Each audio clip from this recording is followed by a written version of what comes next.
memberikan anggaran dari sisi makan bergizi gratis 71 triliun yang saat ini sedang di dalam proses untuk pelaksanaan di minggu kedua atau ketiga. Kita mengetahui bahwa ini akan dilakukan secara bertahap, dari mulai jumlah dari sekolah yang ditargetkan maupun dari sisi sentra-sentra produksi. Kami berharap karena Bapak Presiden akan terus meningkatkan anggaran untuk makanan bergizi gratis, bisnis modelnya masih akan terus disempurnakan, tata kelolanya juga diperkuat. Namun ini adalah salah satu program pemerintah yang bisa langsung dimanfaatkan oleh UMKM di semua wilayah Indonesia, dimanapun selama ada sekolah di situ.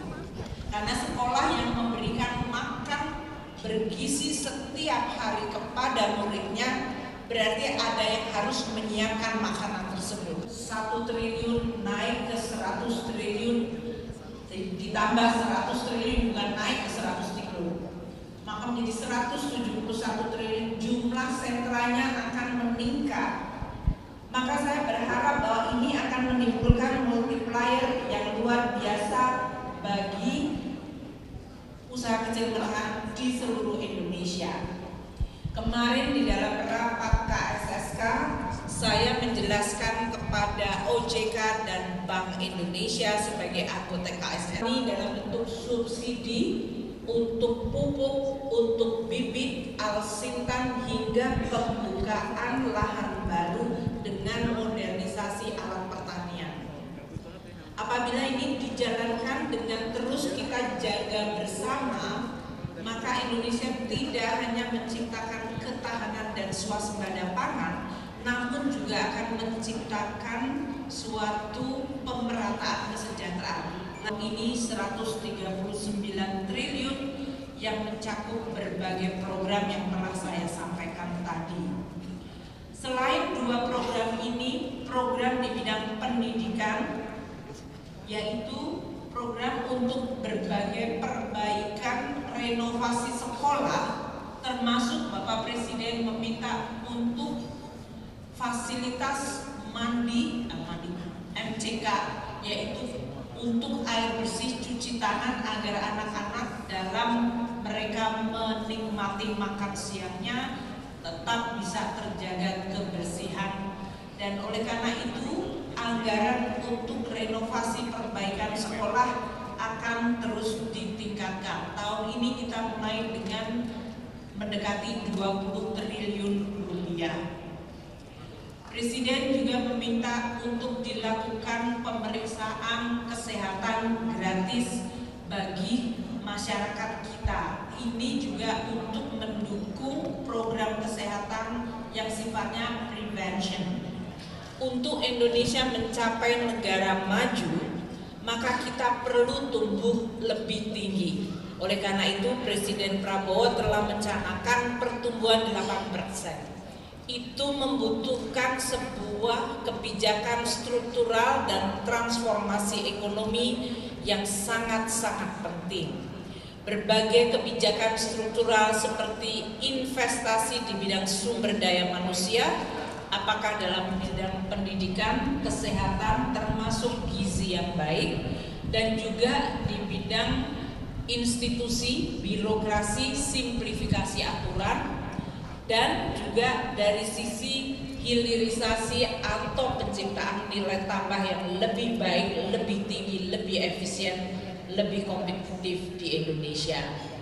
Dalam konteks ini saya sangat menghargai upaya BRI untuk ikut mendukung transformasi ekonomi dan menciptakan pemberdayaan terutama kepada usaha kecil menengah, sehingga pertumbuhan perekonomian tidak hanya tinggi namun inklusif dan berkualitas.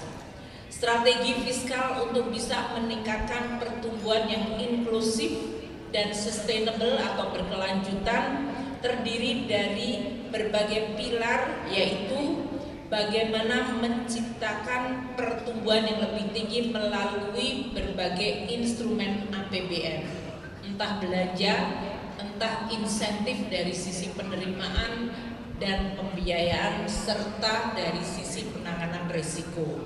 Yang kedua, penguatan kesejahteraan. Di sini tadi yang dilakukan oleh BRI dengan fokus pada UMKM bahkan di pedesaan amat sangat kami hargai, karena ini akan bersatu atau bersinergi dengan upaya pemerintah. Pemerintah menggunakan APBN untuk mendukung perekonomian di desa, 70 triliun lebih dana desa untuk 75.000. Jadi kalau tadi briling tadi masih sekitar 4.300, saya harap tahun depan sudah bisa naik 3 kali lipat sehingga menjadi at least 1/3 atau 1/4 dari total desa di Indonesia. Kami juga terus memantau bahwa ini areanya Pak Muhaimin, jumlah desa yang makin mandiri, makin maju itu juga sudah mencapai lebih dari 20.000. Saya harap BRI bisa masuk di desa-desa itu untuk bisa tadi link kepada briling dan mengempower sehingga sinergi dana desa serta BRI bisa berjalan kuat pada level yang betul-betul di grassroots atau akar rumput. Kita akan terus meningkatkan juga kemajuan antar daerah, konvergensi. Jangan sampai daerah yang sudah maju makin maju, sementara daerah yang tertinggal mereka tertatih-tatih untuk akan membelanjakan lebih dari 3.600 triliun rupiah.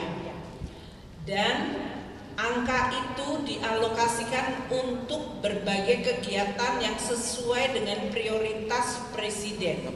Saat ini bahkan kami melakukan lagi adjustment agar makin tajam.